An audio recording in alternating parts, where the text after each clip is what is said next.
Okay, it's 12 noon, and good afternoon, everyone out there, and welcome to another edition of LAIF Direct. LAIF Direct, as you know, is a property of AAAN, where we bring in people from our industry, from outside our industry, to share knowledge with us. And what we've done this time around is also to try and add a new series to LAIF Direct, which we have tagged the Visionaries. Now, the idea of the Visionaries is to bring every now and then people who have distinguished themselves in the industry by virtue of their entrepreneurship and by contributing to moving things forward. Because we believe at a time like this, we all need to be inspired to find people who have done it. Whatever it is that you've done for 30 years going and done it successfully, judged by other people, we believe it's worth sharing. And in a society like ours, where we don't do enough of documenting milestones and successes, we think it's something that is very imperative for us to do as a community. So it is my privilege and honor to have with us as the pioneer personality for this series in terms of LAIF Direct, the Visionaries. No other person, well-deserved, I must say, than the chairman of KSAS in the person of Mr. Enyi Odigbo. It's such a pleasure to have you. I know it was difficult to get you here. We started talking sometime last year, and but thank you for still keeping us in mind for finding time to do that. I know you're a very busy person. For you to be here with us today for this 1 hour, we really, really appreciate it a lot. Thank you so much, and thanks for being on this platform. Thank you for having me, and thank you for approaching me again to come this time. Actually, it wasn't my busy schedule. It was more like my cold feet about talking in the industry. Thank you very much. I think I have enough oomph now to face you and give you a little bit of the contribution of what I have in my head. Thank you very much. Thank you so much. Okay, so right away, from what we know about you, you didn't start out in advertising. You actually started out from the client side. Your days of BCHAM, now GSK, down to the Nigerian Breweries MBPLC today.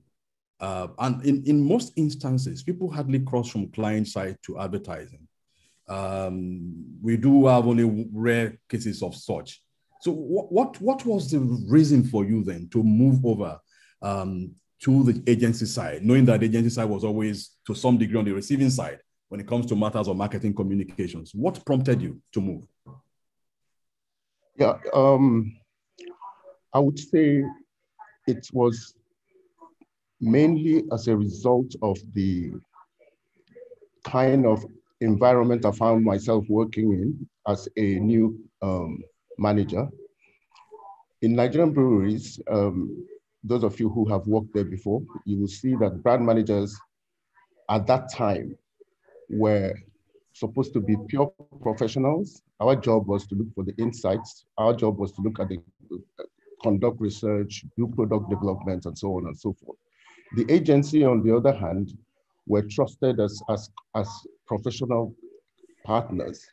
And so you were not allowed to make any contribution to the creative process. The only thing, your only responsibility was to go ahead, give them the brief, give them the research background, give them the consumer insights, and so on and so forth, and wait for them to come back with solutions. So each time I wanted to contribute to that process by saying, obviously this copy is not correct, you should amend it to do that. My boss then, bless him, Mr. Ikomi would tell me, you're not supposed to tell the agency what to do. And so we kept on in that. So I got a little bit frustrated because I wanted to be more involved in the creative process. I was when I was a young man, I had always had this itch to create, to draw logos, to name names, and so on and so forth. And so when the agency came calling. I mean, it was a headhunt. Okay. It was very easy for me to make that decision. And then I remember that the Lintas MD called me up and asked me the question, if you wanted to go to an agency, why didn't you tell us we should to come over, you know? And but then I had an exciting invitation from Insight, and then I thought, okay, sorry about that. Please go on. So, we need to mute people. So just go on, Sato. Okay. So that's how I crossed over to Insight Communications at that time, now called Publicis. So, and the rest is history. We just plodded along and along and along until we got to where we needed to be on our own. Lovely. So that's basically in a nutshell what, yeah. Beautiful. Thank you so much. Let's talk about your Insight days. You were there as an account director. I mean, by any standard then, that was, yeah. This was as an account director, I believe. Account manager first. Account manager. Okay, lovely. Account manager. Okay, good. So what was your experience like? This was in the 80s because you started Casas rather, in 1987. How was it like? Because Insight started in 1980, I believe. Yeah. Well, it was a young agency at that time. It was the buzz of the moment. I mean, a lot of excitement in there.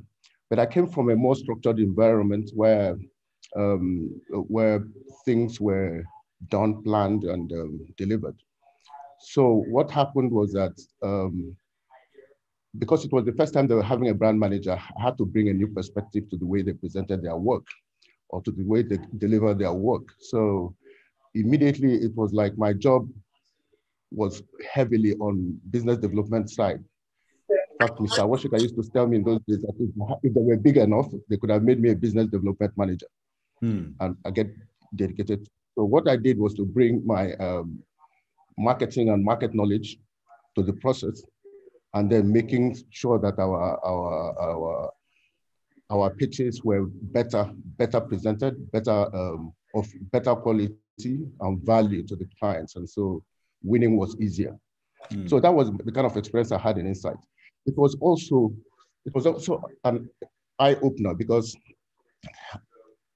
it just showed what came across with the number of clients. At that time, I was looking after 14 clients with about 3 account executives and a personal secretary. And what came across was that majority of our clients' resources were not as professional as I thought they would be. And so at each time you were challenged to actually write the brief for them. You know, you write the brief, you interpret it. When they write the brief, you interpret it and represent it again and get their confirmation, and then you go and do the work. So that's the way what I counted in that industry, yeah, at the time. And coming from your own marketing background, I mean, I haven't done BCHAM, I haven't done MB. I mean, it was more structured, like you said. So it was bringing a new discipline into the entire thing. Now, Yes. I just want to know, would it be right to say that perhaps we're not entirely satisfied with what you had in mind in terms of what you could do for brand building? And would that be reason for you to start Casas? Yes, Sorry, you're muted, sir.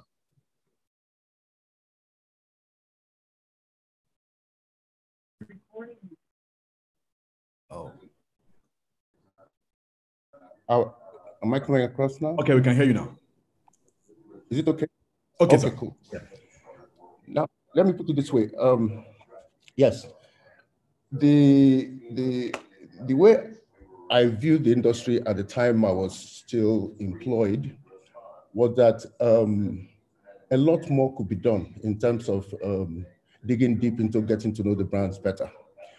A lot more could be done about learning what the consumer and the market is telling you and your client. And so being able to interpret that and doing so. But if you look at the name of the company I eventually founded, it's CASES, it's an acronym for Complete Advertising Services. From get-go, we said we would now make our own brief and then answer the brief ourselves so that we don't have to rely entirely on what the client says. So we delighted and surprised the client by telling them, by engaging them in conversation about what they really require. And then we put it in a proper documented form. And it is easier for them to look at it and say, yeah, this is what I want. This is what I mean. This is what I think you're telling me, and I agree with it. So it was easier to get approvals of those briefs, and it was easier for us to interpret that in terms of creative work and strategy. So that's why it was called Complete Advertising Services. So what we then did was that guided also how the kind of people we employed. You see, we needed to get brand people, a lot of brand people with marketing experience. So we didn't have client service managers, we had brand managers. You know, we've never had client service managers, we had brand managers. And then further down the road, we thought that the creative people should also join in that to get those skills, to upskill, to know what the market is talking about, what the consumer is saying. So we also send them on training, and then we're hiring copywriters and then turning them into brand managers, and then be able to deliver the strategy that we started business with. Okay. Yeah. Lovely. I can attest to that. I do know from my interaction with ex-DDB people that there's a whole lot of emphasis on brand management, which is quite commendable. So it's almost right to say that the agency has always been marketing inclined, more, you know, not that you don't do the creative, which you do very well. We'll talk about that. But from the onset, it was all about the brand, the marketing element of the brand. Sorry? Yes, it's always. Sorry, Shegun, we need to mute people. Sorry about that. Yeah. So I was just going to ask now, CASES, it eventually evolved into a group. It started as an agency. Yeah. How did that come about? Okay, CASES was the advertising offering that we had. It was the only company we had at the time. And in year 2000, we were approached, rather, in year 2000, we were approached by the DDB network to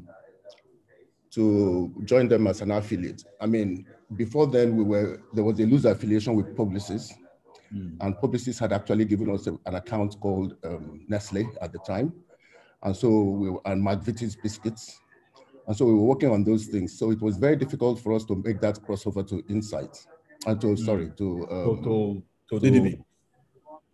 DDB. In fact, that was another story, because there's a guy called David Fernley who represented DDB. I've never seen such a passionate man in my whole life. I was on holiday weekend. It was my wife's 40th birthday, and we went to Accra, and that was a Saturday, and he called me up and said, I hope you don't mind, I want to talk to you about DDB. And I said, what? And one of the other things I must let you know before I continue this story is that it was Larry of Concept Unit at the time that introduced them to us, because they were affiliated to TBW. Yeah. Please go on, sir. Please go on. Sorry. Hello? Yeah, okay. Please go on. So I told them, my first reaction to that introduction was, listen, we already have a client, an affiliation that afforded us a couple of businesses. DDB doesn't have any clients in Nigeria. So what am I joining DDB for? What will be the benefit? So when David called, the thing that immediately caught my attention was that of all the wonderful things he told me about DDB, the thing that caught my imagination was that they had the DDB University. And I reasoned at that time that maybe if there is a network that can develop the quality of the people that work for us, then that network will be able to give us a better competitive advantage than just giving us clients.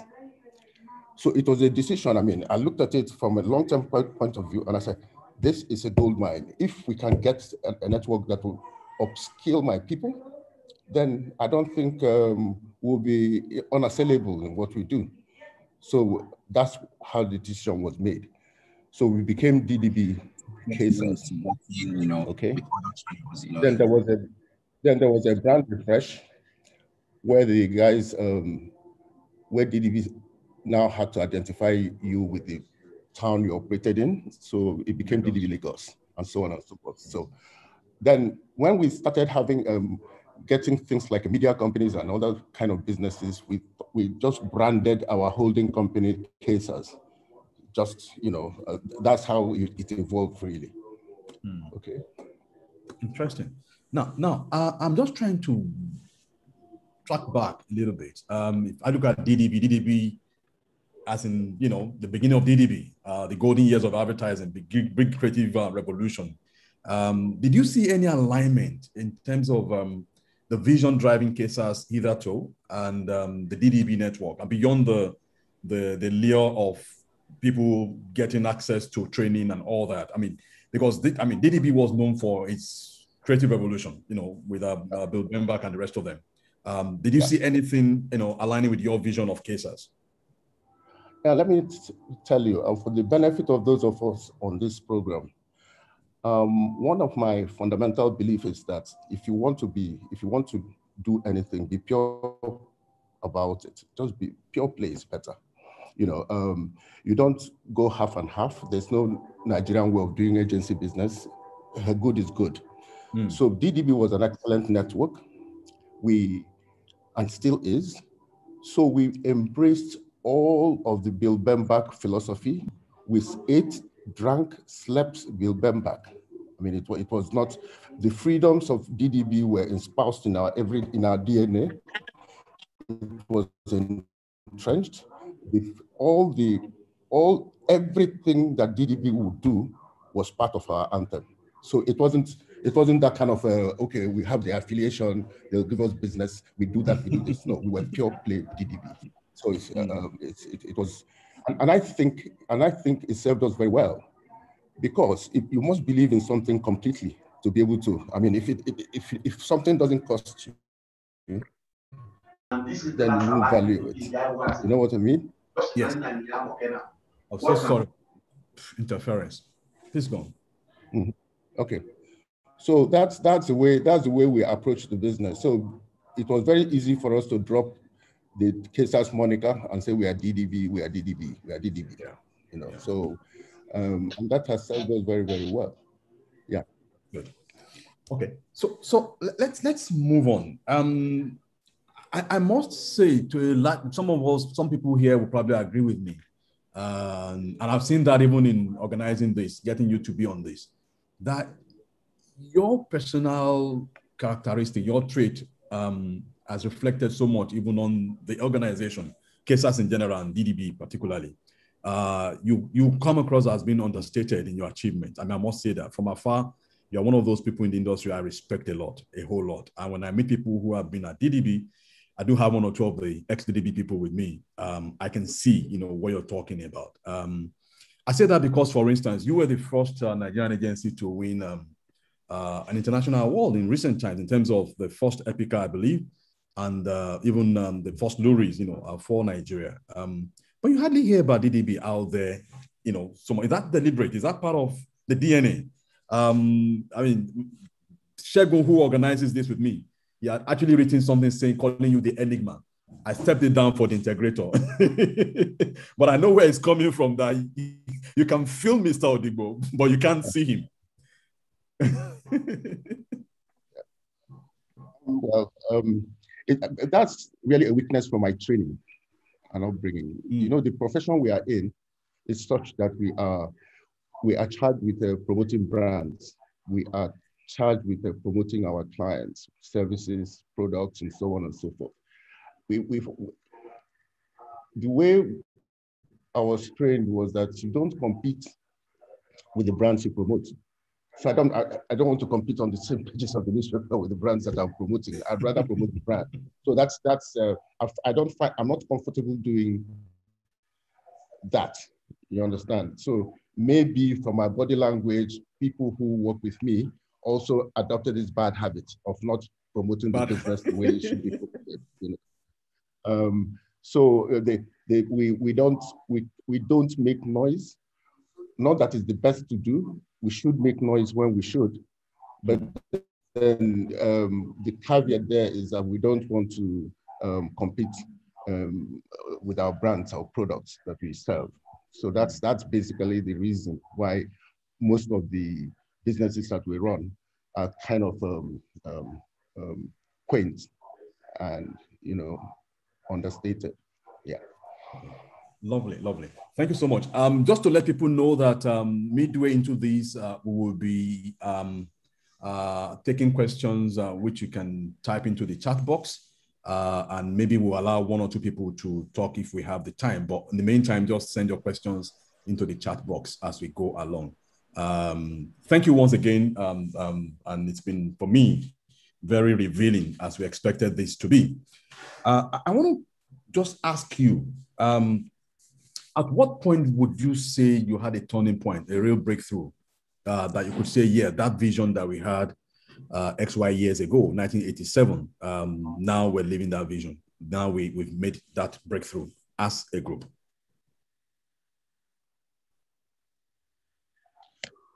Well, you know, about 16 years ago, Omnicom invited me to the Omnicom Leadership Program in Istanbul. And it was one of those kind of experiences that are indelible, that have guided my total career going forward from then. We were taught, one of the things that we were taught was that if you're invited for a pitch, for instance, because of your reputation, which you should guard jealously, if you don't have the resources or the preparation up to 120%, then don't participate in the pitch. If you have 99%, you don't participate in the pitch. If you have, you should have 120%. It should be an overkill, okay? So that kind of prepared me for when we got the opportunity to pitch for MTN 15 years ago. So the learning from that training equipped us to unleash every power that the group could unleash at the time to be able to win that business. It was an operation that I had given my word to my board that if I didn't win that business, I would probably resign as managing director. Okay. We deployed all the resources we had. We put everything imaginable into it. And the result, as you can see today, it was, we won more than what we went out to look for. So that was a turning point for our company, because we were looking for 50% of MTN business and they gave us 100% of it. We were supposed to come from a small to medium-sized agency to a large agency within 6 months. So you can imagine the fervor on the shop floor. So that was the turning point in our business. There were so many moving parts. I didn't know how to run a big company. I just knew that I could have my team around me, I would have a conversation, and we would get on with the work. But now I was forced to deal with strange people, strange character. I didn't have time to know who they were. We just got on there running. We had to, within 3 months, move our offices to Victoria Land because every minute is a meeting. So it was that scatterbrain. It took us about 2 years to settle in properly, but then here we are today. Yeah, lovely. So that was the turning point in my life. But this, yeah. And how would you rate your MTN relationship? I mean, it's taken quite a long time now. This was, I think, in 2006 or thereabout. Am I right? About 2006, when the pitch happened. Yeah. Yes. This 14 years of MTN. And you know that telecom business is average is 5 years maximum. Yeah. Okay. So that's where you take it from. The relationship has been fantastic. They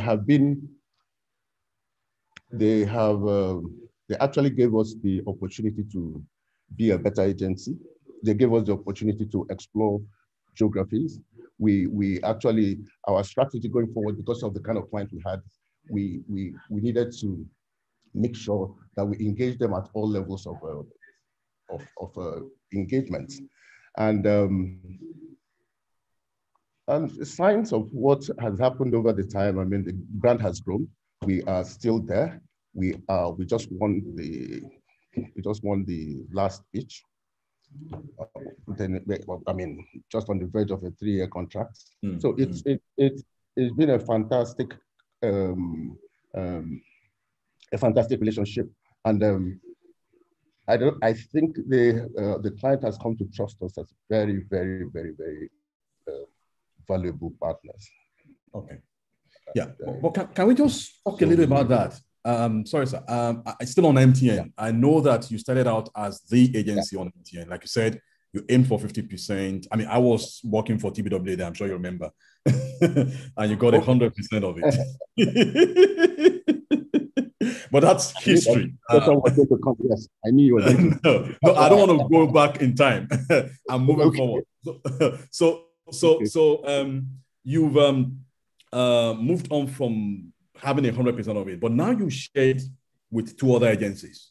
I know there was a global pitch with the different networks pitching in, and Omnicom won it. You know, I know a little bit of that. But how does it feel to share this wonderful man with 2 other wives? Very painful.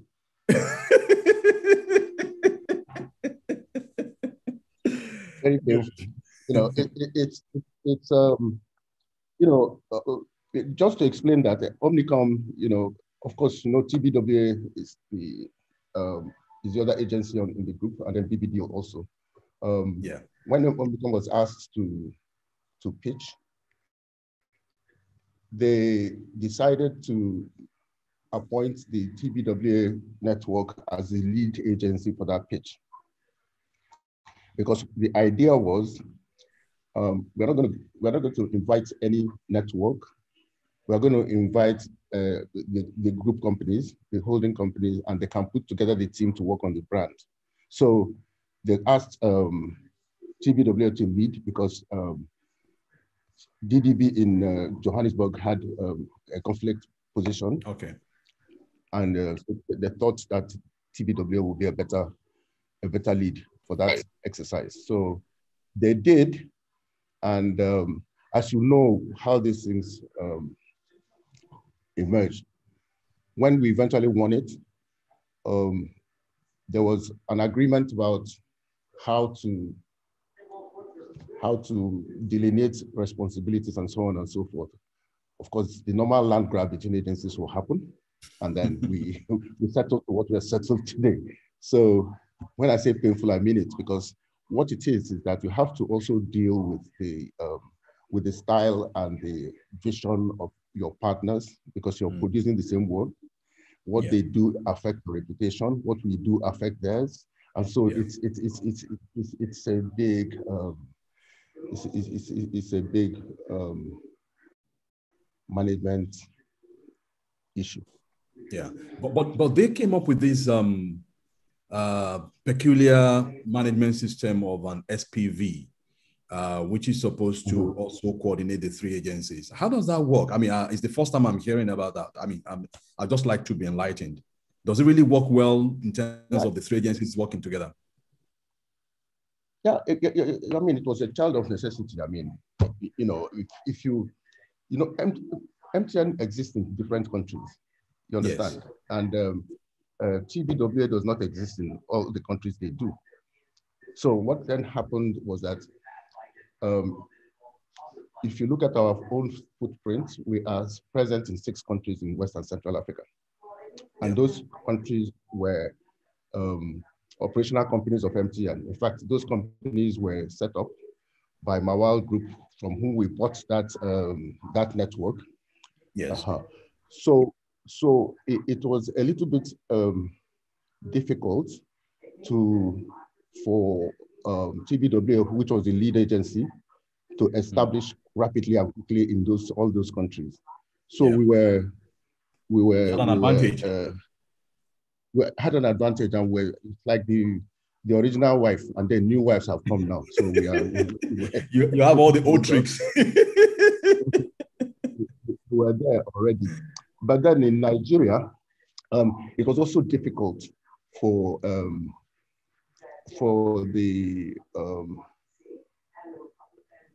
work in Nigeria to be a one agency stuff, because of the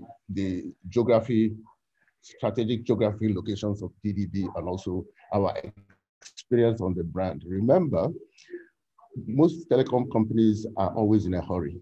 Yeah. Things happen on a daily basis. What they hate most is to have to onboard new people over a period of time, because it takes quite some time. So I think they wanted us to find a way of working together as Omnicom. So this idea came up from we then approached TBW and told them that we could work out an arrangement where we have an independent company that will now coordinate all we do. Our first tour of the contract, the feedback we got from the client was that it was so exemplary what happened in Nigeria, that they were wondering why Omnicom did not do it in other markets. It did so in other markets because there were some markets that were not strong enough, and so on and so forth. So I don't know whether Omnicom or rather TBWA will do that eventually, but we found that arrangement as a very, very good arrangement that was welcomed by the clients. Okay. Lovely. Thank you. I was going to talk about and you have mentioned it just now, the Mawal Group acquisition. I mean, that to me was a big thing coming from Nigeria and doing that. And again, in your usual fashion, quite understated. But I think that was a big milestone for our industry. And I'd like to commend you again for your vision and for being able to pull that through. Now, crossing from Nigeria, where advertising has been active, since 1928 or thereabout with Linters and all that. How has it been like walking across the sub-region? Are there cultural issues? Are there challenges of being able to pull things together? Yeah. First of all, let me give you the context that led to that acquisition, because it was we proposed to MTN that we could have a loose arrangement with the other countries that service their business. So we had a kind of partnership with all the other countries of Mawal Group. Mawal Group started working with the MTN 20 years ago. Okay. So so they were more matured in the business than we were. So we sold them that, and the MTN thought it was a good idea. Economies of scale and all that, they don't have to repeat things. They can learn from one market to the other. And it looked like something that was good. So we kept at it, it was actually during this period that we got to know each other, and we got familiar with how the French people do stuff, and they got to know how English people do stuff. Very, very different, completely different life and business. So we went on with it, and then for some reason, the owner of Mawal Group, for reasons that I won't mention here, but it was unfortunate, decided not to continue doing the business anymore. She had interest in some other things she wanted to go and do. So that was the opportunity that I presented. And it's actually aligned with a strategic underpinning we got from our interaction with KPMG over a period of 18 months that was trying to tell us what we could do and what we shall not do. One of it was that we are going to grow in geography. We are going to employ people international people who would take the brand forward. We're going to look for the best wherever we can find them. We don't necessarily have to replicate people. We can get a pool of creative directors. We can get the cream de la cream of strategy people, and then let the different companies buy services from these places. So that was the general plan.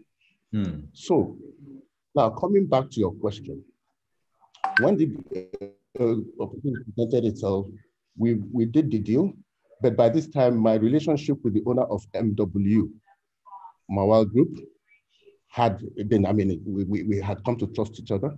We had come to know each other very well.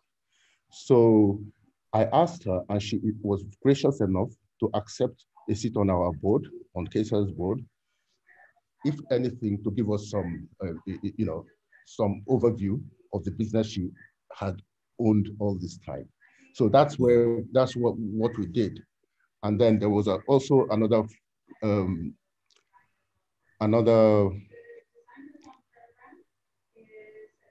advisor, Patrick. Patrick works out of Paris. He used to be ex-GDB, finance fellow. So he helps us to, at least helps us to understand how the French deal. So we had those two oversights on the French operations, but the rest of it is just normal. I mean, we are trying as much as possible to see whether our cultures could mix, and then at least some basic standards will be adhered to, and then we are conscious of the fact that a French country, they have their own way of doing business. We are conscious of that, and we try to learn and then accommodate that in whatever we do. Interesting. And I know that you've also had cost to move some of the people from Lagos to some of those markets and all that. Do you also get them to come to Lagos from those markets? We have not.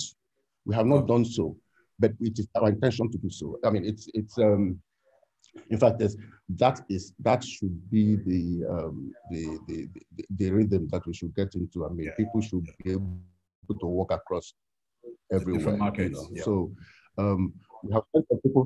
We have sent some people from Lagos to a couple of the countries, but we have not yet have a reverse of that. But I think in the near future, we'll be seeing some of that kind of movement down here. One good thing about French people is that although they speak largely French, most of them understand English. They may not speak it, but they understand English. Unlike us, when we speak English, we are clueless. We can't understand English. So that's the good thing about their own. So I think we would by the end of this year, we'll start those arrangements. And Interesting. Let's talk about where we are. COVID-19. Last year, we're all still panting from the effect of something we never saw coming. What's your outlook, overview of COVID-19 on the general marketing communications industry, the sub-region and Nigeria, and your group in particular? Was it, I mean, interestingly, I was reading something in Forbes that said a couple of new billionaires were born last year. I mean, some people made money out of COVID-19 in the time of COVID-19. The world saw new billionaires. But what would you say about our industry? Your view? You're right. Some people made money. If you look at, in fact, TBWA in Norway had the best year last year. Wow. Year on year, they did 50% above the previous year. Simply because opportunities presented, and they were able to mine those opportunities. They were able to lead their clients to different territories. They were able to solve problems with their clients, and they earned a lot more money.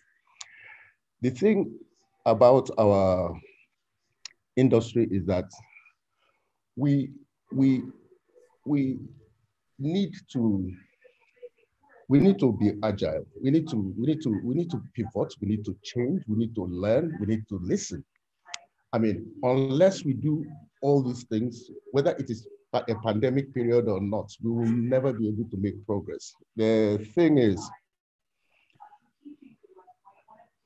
but then, you know, creativity and technology and all those things and data, all those things are the paraphernalia for overcoming the pandemic setbacks. Because once you're able to not to let the pervading environment dictate how you work, then you thrive. You actually prosper. Now, let me give you an example. We just before the pandemic started, we had got a system, a collaboration tool with which we could work anywhere. Well, the thing was, what inspired that was 5 years ago or 6 years ago, we actually gave them a brief to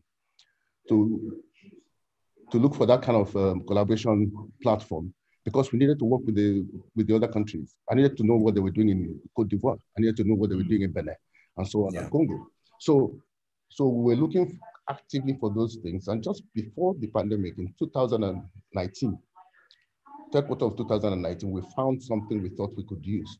And so we just finished the training on that platform when the pandemic broke. Wow. So in fact, the trainer told me, say, listen, this is exactly what we need for the circumstance we find ourselves.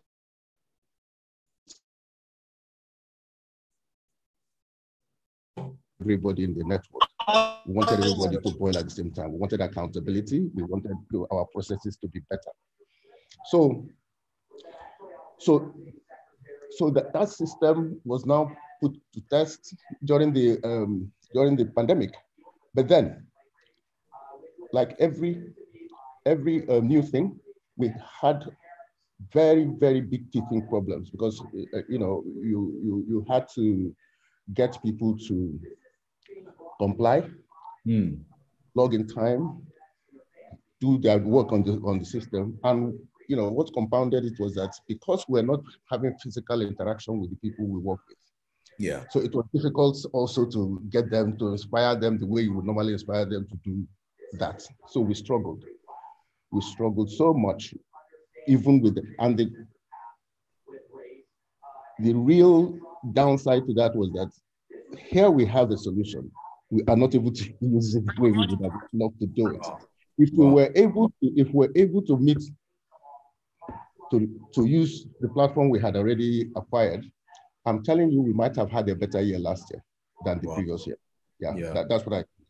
So the pandemic has made people realize who they work with, where they are working, how the people work. It has made us realize that there are better ways of solving problems than we heretofore thought. I mean, Microsoft is not going to have an office anymore in the world. Microsoft has learned that they don't have to have an office. So there will never be a Microsoft office again because of the pandemic.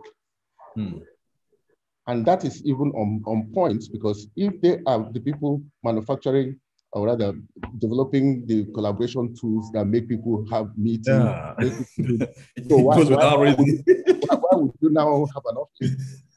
So, and I say to myself, if Microsoft could do that, do we see an opportunity there for our industry? Can our creative people go to Bar Beach and play while they're working? They're working. Provided there's accountability, provided we know that these things can be reported back. I would be a big champion of freedom, but freedom with responsibility. So I think the industry should take advantage of what COVID has taught us and see how we can use it to our full advantage. People have changed.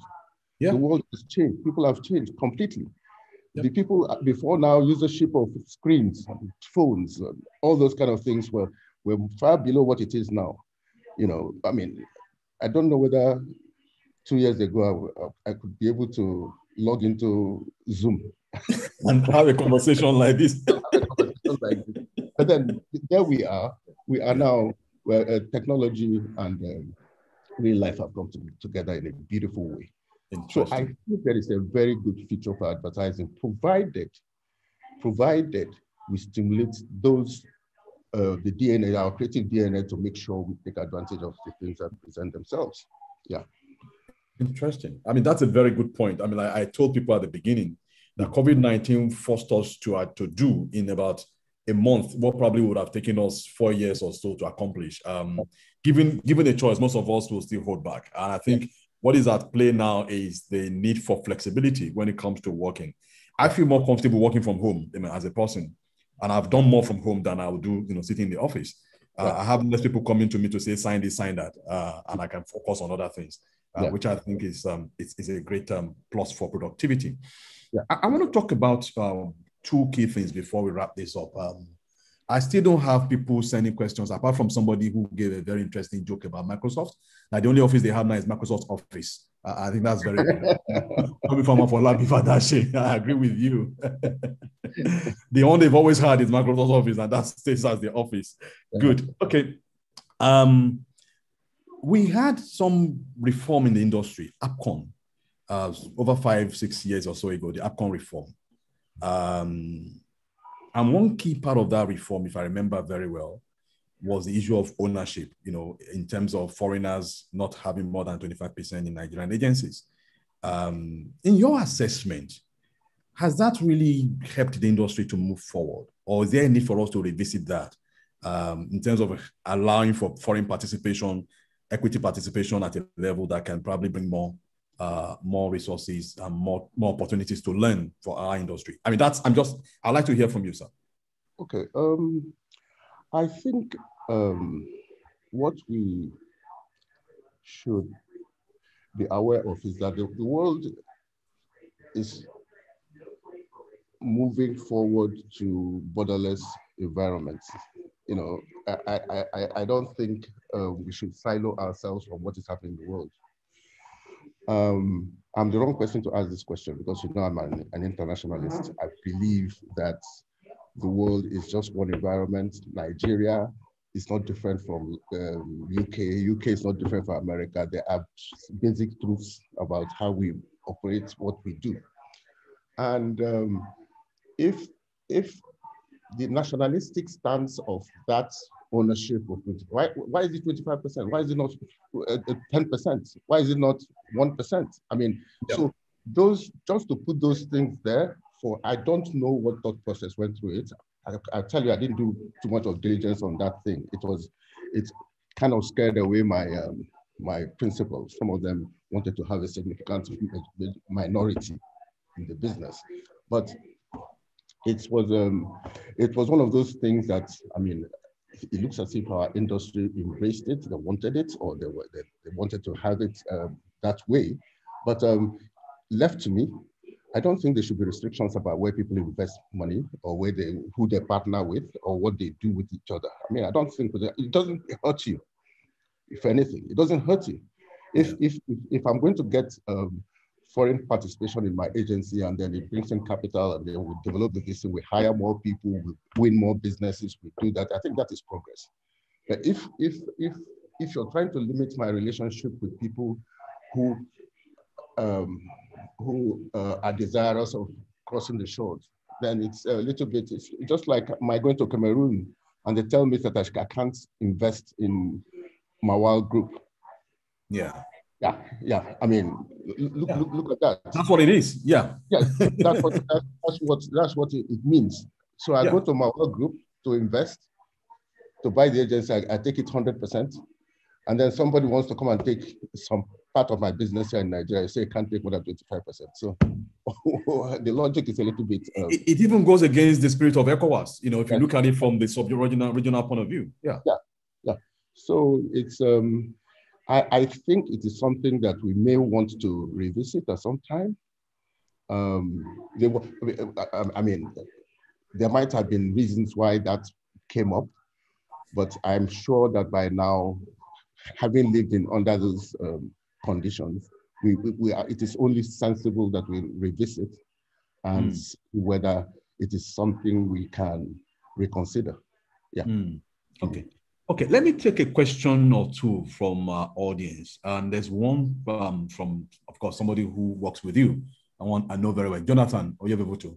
It says that in nearly 35 years of existence, you must have experienced several highs and lows. Which experience would you say was your most challenging, and how did you navigate the situation? No, go again. So in nearly 35 years of existence, you must have experienced, that is as cases now, group. Yeah, okay. You must have experienced several highs and lows. Which experience would you say was your most challenging, and how did you navigate the situation? Well, when you say the most challenging, it's the situation. In fact, the situation that is most challenging for me, or that has been the most challenging for me, or that continues to be the most challenging for me, is my my talent management. At the center of everything we do in advertising is the people. There is nothing else. We don't manufacture, computers, we don't manufacture anything except brains and attitude. So my lowest moment has been in the past few years, as I tried to transition to a semi-retired person. I don't know that I have built up a leadership that can be able to take charge of that talent management issue. I had thought that we would be able to build an egalitarian force of talent that will be unrivaled in the industry. My biggest low is that in the past 2 years, apart from we have not done a lot about taking this vision forward. And it is the biggest disappointment I've had. So what do? Do we start again?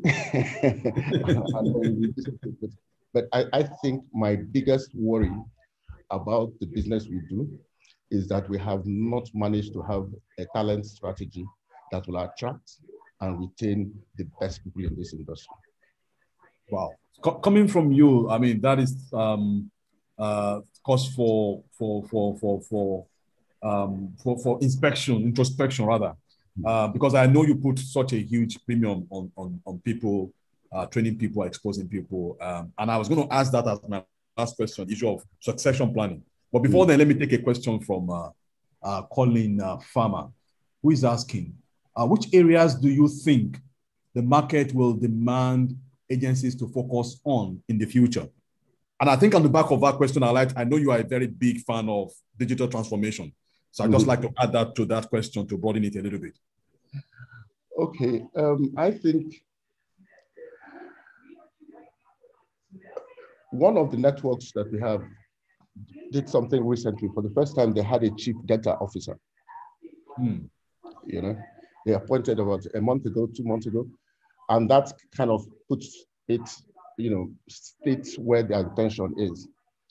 You see, the way the consumer has developed, the way the markets, the channels have developed, technology and data will become the key drivers of what we do. Okay? And we must take that seriously. Data contextualizes what we do, contextualizes the brand, the consumer, the everything that we're all the mix. It is data that you have to use, and the technology that accompanies it. When they converge, that is what our work will be in future. So the future belongs to those people who realize this and make sure that they deepen their digital maturity. Because if you don't have that digital maturity, you can't enter the boardroom of any forward future company. You can't discuss intelligently. So I, as an entrepreneur, I think it is digital maturity of my group that would be foremost. And I think that, in fact, I was trying to get Bayo to come and Adekombi to come and teach me data analytics. we never stop learning. Yes, to come and teach it and come and enlighten. Just let's keep, because we need to be future fit. Yeah, that's what it is. So I don't think it's too much of everybody's on the phone. Every morning pick up the phone. That's it. That's where you are. Yeah. And then so our job is cut out for us. Very easy. Yeah. Interesting. I think related to that would be this question again from Jonathan, and he's asking the question: if you are to do this again, 35 years going now, if we are to start again as a startup, what are the things you would do differently? Yeah, if I was to start this again, I would have first at this beginning, from the get-go, I will have a clear talent strategy. I will start from the clean sheet of paper to say, this is the kind of agency I want to, then I will hire to do that. And from what I know now, I think if you really, really, really want to thrive, the way the market is going, you must hire people who are different. You shouldn't be duplicating people. The diversity is not just from gender or that. It is also skill sets. The diversity should be all pervading. And that's the talent strategy should run across everything you do. That is what delivers the creativity. That is not the other way around. You don't hire creative people, then say you're managing talent. You're getting talent to deliver creativity and innovation and all those things. And the only mix that can deliver such things for you is diversity. Okay? So I don't want people who do the right things. I want people who do inspiring things. So attitude becomes a key. Okay? I don't want that guy who comes into the office and goes away he comes in by 9 and goes away by 6 and all those kind of things. That's not what we're looking for. You understand what I mean? I will have a talent strategy. I will have a strategy for attracting people from different walks of life, so that we have different viewpoints on every project that we take. We will make it a tribe. We will make it a community of so many perspectives. That is the kind of agency that I would try to build. I think there was the second part to this question. What will I like to do? What I'm saying is that at the core of my strategy will be talent management, and that's what I will do. And I will pay attention to also succession. You see, one thing I failed to do was that we were used to you have a line manager, people come in first as line managers, as line people, get great creative, great strategy, great accountant. And as they stay in the agency and as they grow and grow and grow and grow, they eventually get to a position where they are considered for board appointments, they are considered for those things. But the deliberate leadership training, that you're a great ad man doesn't make you a great leader. Yeah, the absolutely. Leadership training is not, I haven't paid enough attention to it. So people, because to lead people is different from to create ads. You have to get people to do what you dream they should do. You have to make them do it. You have to manage them in such a way to do it. And that is a special skill. I would pay attention to leadership development training for people I work with. Yeah. Thank you. Thank you so much. I think in a way you've touched on succession planning, but I would like you to dwell a little bit more within your current circumstance, Yeah. as the chairman of KSAS Group, as Yeah. a semi-retired person, and I know that you had this joke when we spoke early in the year that you came back to see whether you still had a business and stuff like that. But in that context, when will it be right for you to say, now I can step back and let someone run it, succession planning wise? And in the context of what you just said now, are you getting anywhere closer?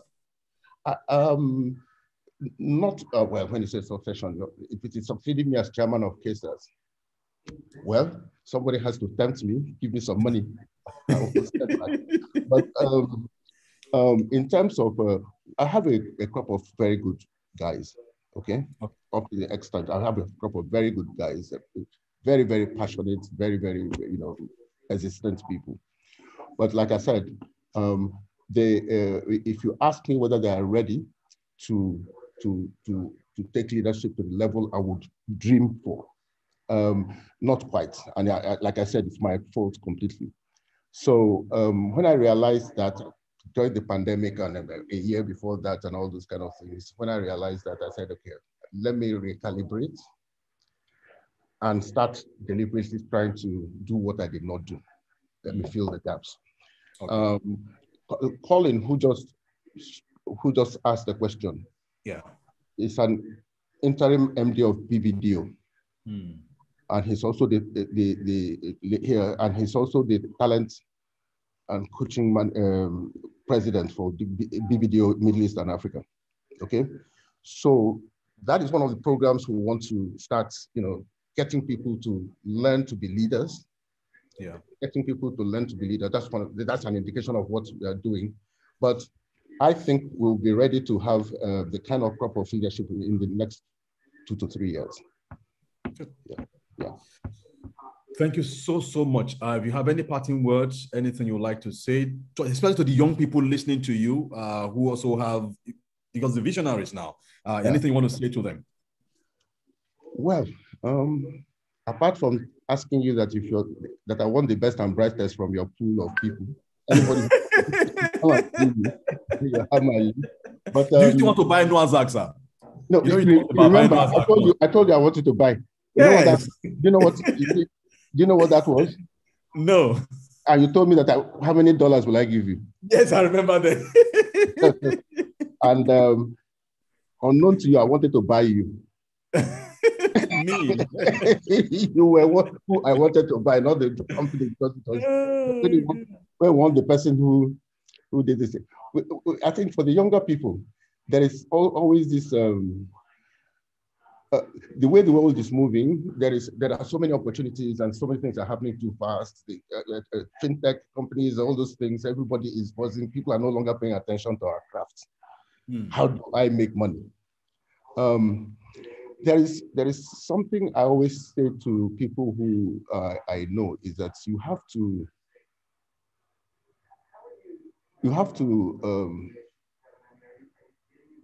to stay long enough. You have to immerse yourself in what you're doing. You have to be passionate about what you're doing. You have to be interested about what you're doing in order to reap the full benefits of it.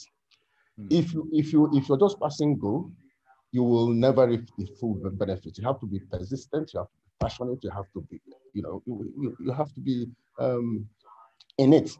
If you're not in it, if you don't like what you're doing, take time to discover what you like and look for it. There's no use taking a paycheck and you don't have any respect from people who you work for. So look for respect, look for dependence, look for value add, look for how you can use your intrinsic quality. There's nobody in this world that doesn't have a worth. There's nobody in this world that is not good at something. You understand, especially at the level we're operating. So you should be able to find out what that is and then apply yourself to those things.